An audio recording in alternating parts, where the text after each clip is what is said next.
Né? Então, a minha primeira experiência foi muito negativa e eu criei um preconceito em relação ao sistema religioso. E continuei minha busca, e aí acabei entrando em contato com uma seita satânica que acabou me abraçando. O que te seduziu para ir para o Satanás? Assim, o que você falou? Puta, isso é legal pra caramba. É uma curiosidade mesmo. Satanás! Me atraiu primeiro porque, assim, a ideia que eu tinha, meu pensamento... Esse cara é muito engraçado, cara. O que te atraiu no Satanás? A bruxa de 71, não era o cachorro da Porque bruxa? quando lá? você fala em Satanás, inicialmente dá vontade de fugir. Ah. Mas tem uma atração, deve ser legal, é interessante uma astral. Os caras devem te convencer que Satanás não É bom, sim, do uma bom, lavagem cerebral. Uma lavagem te cerebral. ajuda e tal, né? Na verdade, eu entendi a minha compreensão, né, 16 anos de idade, né? Mas eu gostava muito de ler, estava sempre em biblioteca, né? E meu entendimento era que o oculto era nada mais alguma coisa que eu ainda desconhecia. Então, estudar o ocultismo e abrir algumas comportas para eu entender melhor coisas que eu ainda não compreendo. Então, o ser humano tem isso, ele demoniza tudo aquilo que ele desconhece. Né? Então, ele demoniza. Eu não sei o que é, então é do capeta. Exatamente. Né? Então, quer dizer, tudo é demônio. Doença é demônio, tudo é demônio. Né? Qualquer coisa, fenômenos naturais, né? E as pessoas demonizam. Então, eu acabei entrando em contato, né? E, na verdade, você não escolhe entrar, né? Você é escolhido. Né? Mas eu entrei em contato, já estava meio que preparando essa situação para mim. É narrado melhor em Filho do Fogo a história. Né? E uma pessoa fez contato comigo, me tratou super bem. Né? Eu passei a participar de um grupo, uma escola que eles chamam de escola de iniciados, né? Que era, na verdade, para você aprender um pouco da doutrina. Né?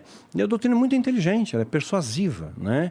E imagina, partindo do pressuposto, né? Pautando na Bíblia, né? Ancorando na Bíblia, Satanás ele enganou a terça parte dos anjos, né? Seres inteligentíssimos, né? Muito superiores a nós, estão no céu, que não tinha treta, não tinha nada. Quer dizer, então, imagina o que não faz com a gente. Né? Então, eu fiquei fascinado com aquilo, além do que a unidade deles, né? Eles eram muito unidos, eram muito amigos, um ajudava o outro de verdade, era um grupo unido. Né? Então, aquilo ali me chamou bastante atenção. Então, depois de um período dessa escola de iniciados, a sua mente fica cauterizada realmente, você acaba acreditando que o diabo é bom. Na verdade, ele foi uma grande vítima, né, da situação.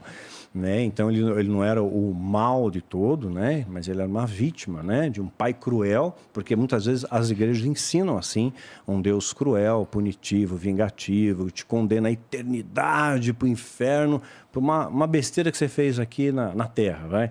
Quer dizer, você viveu 30, 40 anos, aí você fez uma bobagem, eternidade no inferno. Quer dizer, é desproporcional, né? Parece um pouco desproporcional, se a gente cara. tem uma dosimetria de pena, lógica, nós, humanos limitados, imagina Deus, né?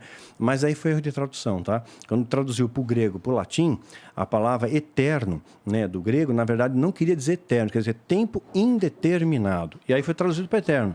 E as pessoas acreditam nisso. Então, conflita, né, com o amor de Deus. Então, eu, na época, não desconhecia isso, realmente achava que Deus era injusto, cruel, castigava, punia, né? Então, e o diabo não, né? O diabo era do bem, cara, sabe? Ele era vítima, era que nem eu, porque eu me sentia marginalizado da sociedade, né? Então, o diabo também foi marginalizado, criou uma empatia, né? E aí depois você vai entrando...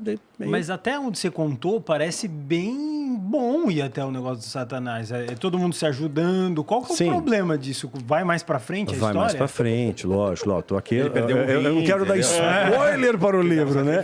Mas, né, mais adiante, eles vão exigindo coisas graduais de você. Né? Então, quando fez o ritual de iniciação, né, eu me senti muito bem naquele ritual, porque você tem todo um preparo, né? Você toma uma poção com ervas, e eles são ervas consideradas ervas sagradas, você já deve ter ouvido falar disso também, né?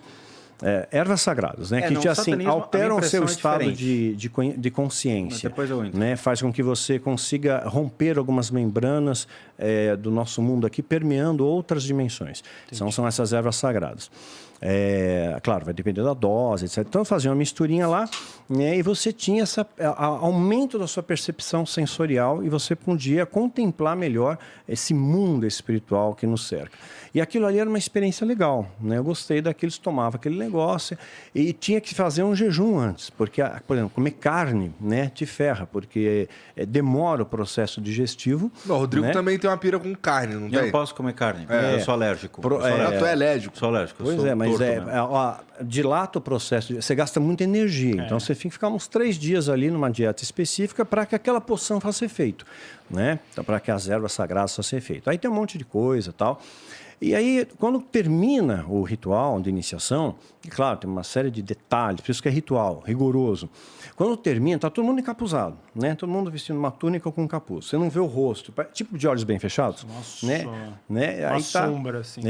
E de repente, quando terminei, sabe, eu virei para o público que estava ali e todos tiraram o capuz e me aplaudiram. Eu me senti muito bem, me senti acolhido pra caramba, sabe? Eu faço parte de uma família agora, né? E então, começa assim, claro, né? É persuasão, né? Acolhimento profundo.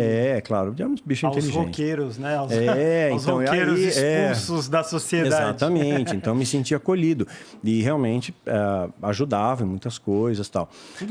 Só que vai aumentando o grau de exigência, gradualmente. Para que você tenha poder, o poder fascina. Né? Então, mais do que o dinheiro, você anela poder, né? Porque o dinheiro, eles te colocam numa empresa lá que o diretor faz parte da organização, você tem uma ascensão meteórica, você acaba ganhando dinheiro. Mas o que mexe mesmo é o poder, né? O poder mexe. Os rituais são pagos? Não. Não é? Não. Para entrar na Irmandade é só fazer lá, não tem que pagar. Não tem que pagar. Mas, Mastral, eu tenho muitas perguntas para te fazer, posso? Claro. Então tá bom. Eu assisti alguns documentários sobre satanismo para entender, tá? Tem um documentário muito interessante que é o Hail Satan, tá? Saiu até do Netflix, mas estava no Netflix, estava lá. É muito interessante porque eles abrem as portas, é uma comunidade nos Estados Unidos que reivindica alguns direitos junto àquela comunidade, junto àquela sociedade. Eram pessoas que foram retiradas da sociedade por alguma coisa.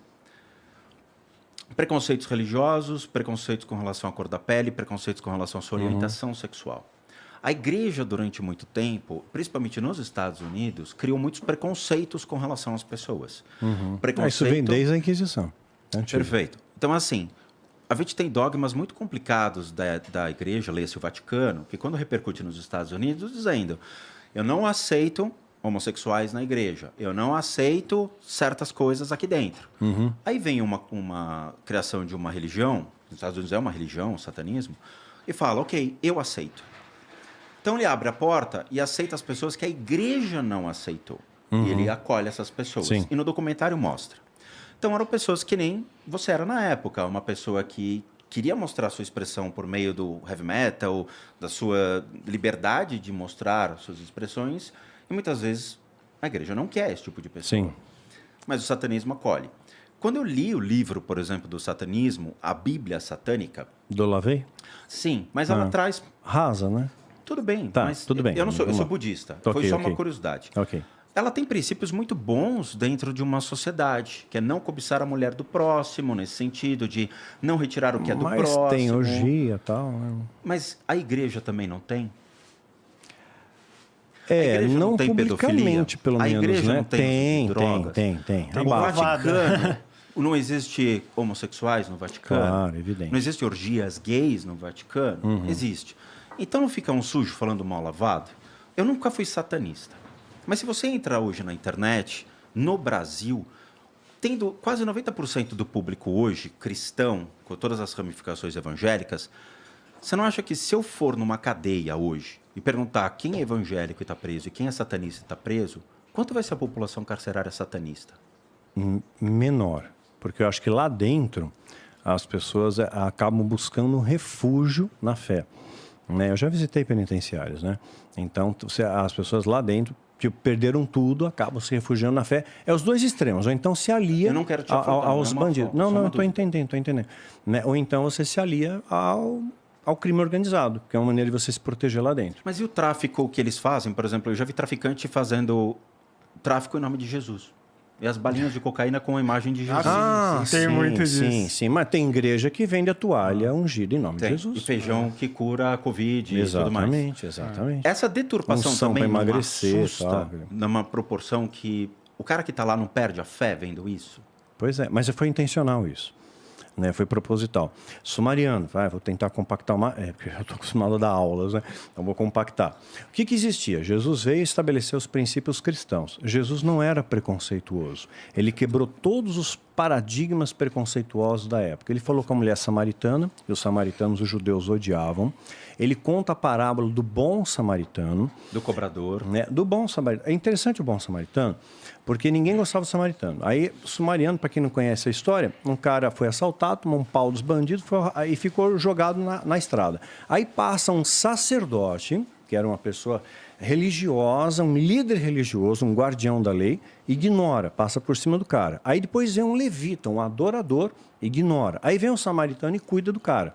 Então Deus, na verdade, ele está vendo o coração. Jesus deixou isso nessa mensagem, mostrando para nós que ele não fala se o samaritano era dizimista, se frequentava a igreja X, Y, Z, qual era a expressão religiosa dele. O olhar de Jesus foi para a ação dele, para a bondade que ele fez, para a atitude dele. Né? Da mesma maneira, um outro texto que Jesus ressalta, vou pensar só dois para não ficar extenso, ele conta uma outra parábola que tinha lá um fariseu e um publicano. O publicano era o cobrador de impostos, né? E o povo tinha ojeriza, porque eles pegavam um judeu para fazer isso, para cobrar os próprios judeus em nome dos romanos. Né? Tanto é que um personagem deles, o tal de Zaqueu, né, que era chefe dos cobradores de impostos, ele se converteu. Aquele que subiu na árvore, vê Jesus passando, vamos jantar na tua casa, tal. E ele foi íntegro, ele roubava dos caras, ele devolveu 4 vezes mais. Então, o publicano não era bem visto. Aí, nessa parábola, mostra o fariseu lá na frente do altar, bem próximo, bate a mão no peito e fala tudo o que ele fazia. Eu dou dízimo, eu sou bom, eu faço, eu aconteço. E lá no fundo, o publicano, né, simplesmente abaixa a cabeça e, Senhor, tem misericórdia de mim. Né? E Jesus diz que ele desceu justificado, ou seja, Deus viu o coração dele. Tanto é que entre os discípulos de Jesus, Mateus, por exemplo, era cobrador de impostos. Então, o olhar de Jesus era o coração, era a atitude das pessoas, né? Ele quebrou esses paradigmas. E hoje a igreja se contaminou com isso, porque hoje a gente julga, né, a aparência, julga a moda de vestir, julga um monte de coisa. Né? Aí o que acontece? Olha só como uma coisa foi fragmentando. Nasceu o cristianismo, né? E o cristianismo primitivo, a igreja era muito unida, extremamente unida. Né? É um detalhe. Isso eu acho interessante pontuar, porque senão fica fora de contexto. Os fariseus tinham receio, porque Jesus tinha falado que ia ressuscitar no 3º dia. Então, os fariseus vão lá até Pilatos. Olha, Pilatos, os discípulos de Jesus vão saquear o corpo e vão contar para todo mundo que ele ressuscitou. Manda uma guarda lá. E Pilatos concorda. Vai uma guarda, mas uma guarda romana. Lembrando, o maior exército do planeta. Extremamente organizado, né? Sabe? E um pelotão tinha que ter pelo menos 21 soldados. Né? E aí eles estão lá para tomar conta do túmulo de Jesus. De repente, né, acontece de fato, o Jesus ressuscita, aparece o anjo, aquela coisa toda, né, e diz que esses soldados caíram no chão, ficaram pedrificados, com medo, assustados ali. Os fariseus, para abafar essa história, a Bíblia diz isso, ofereceram grana para esses soldados, dizendo que, fala que vocês dormiram. Isso seria impossível. Né? Uma guarda militar altamente treinada se reveza. Né? Reveza em turnos. Ninguém dorme. Né? Você está numa guerra, ninguém fica dormindo. Né? Então, óbvio. Né? Então, pagaram, né? E falaram, a gente vai proteger vocês, para manter essa história. Então, Jesus quebrou, aí nasceu o cristianismo. Né? Jesus, entre a sua ressurreição e ascensão, passaram 40 dias, ele apareceu para aproximadamente 500 pessoas. Quando ele está na sua ascensão, ele deixa os seus apóstolos, seus discípulos, né, e esses passam a propagar os valores de Jesus. Ele não veio fundar uma religião, ele veio estabelecer valores, especialmente o amor. Qual que é o mandamento? Amar a Deus e amar ao próximo como a ti mesmo. É o amor, é o pilar. Deus está vendo o amor do seu coração. Não está vendo a sua religião, não está vendo se você frequenta a igreja X, Y, Z e tudo mais. Nada disso. Ele está vendo o amor, o seu ato de bondade, o seu ato de compaixão. Porque é isso que faz a diferença, isso que nos torna humanos de fato, né? Porque tem humanos que, vamos brincar, parece que pior que o diabo. O diabo é um aprendiz com alguns seres humanos, né? Eu conheci alguns que, pelo amor de Deus. Então, nasceu o cristianismo. E tal era a fé desse grupo cristão que eles passaram a ser perseguidos pelos romanos, né? Porque eles estavam adorando a Cristo, que era Jesus Cristo, porque ele foi condenado pela pena capital máxima romana. Então você está adorando uma pessoa que foi condenada pelo Império. E aquilo começou a incomodar. Nero passa a perseguir os cristãos. Aí o que acontece? É narrado, isso é história, tá? Em Flávio Josefo, Eusébio, tudo mais, eles contam que os cristãos, né, eles iam, quando eram capturados pelos romanos, eram lançados às arenas, né, para ser lançado às feras, ser comido vivo, né, e é unânime, historicamente falando, eles se ajoelhavam e começavam a cantar louvores. Eles sabiam que iam morrer, mas eles morriam adorando a Deus. Quer dizer, eles tiveram uma experiência com Deus. Então, eles tinham uma fé indestrutível, inabalável. Até que, em 313, surge o Edito de Milão, depois o Concílio de Nicéia em 325, na Turquia. Constantino abraça o cristianismo como religião oficial do Império Romano. Nasce as bases da Igreja Católica Apostólica Romana. Os romanos eram politeístas. Então, eles mantiveram o sistema, só mudaram um pouco a roupagem, né? Então, surgiram santos, mártires, venda de indulgência, etc. e tal.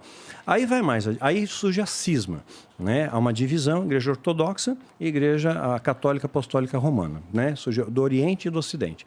A única quebra. Mais adiante vem Martim Lutero, né, em 1517, 31 de outubro de 1517. Martim Lutero faz a Reforma Protestante. Tecnicamente, não haveriam 3 expressões apenas, né, católica, apostólica romana, ortodoxa e protestante. O que aconteceu entre os protestantes? Se dividiram de novo. Metodista, batista, pentecostal, adventista, blá, blá. Quer dizer, no meio de tanta barafunda, cadê a verdade? Se perdeu. Perdemos as referências, né? Então você hoje perde a referência do que Jesus quis passar para a gente, né? Dessa expressão do amor. Não é a religião. Por isso, hoje, eu trafego, eu tenho amigos muçulmanos, budistas, espíritas. Eu não tenho a capacidade de julgar ninguém. E você que está assistindo esse vídeo aqui no Talk Flow, dá para você virar membro, cara, do Flow agora. É um botãozinho do lado do botão de se inscrever. A gente faz um programa semanal só para os membros. Olha! Então fique esperto aí. Se quiser virar membro, tá bem aqui do lado, é mó merreca, custa menos de R$8, irmão.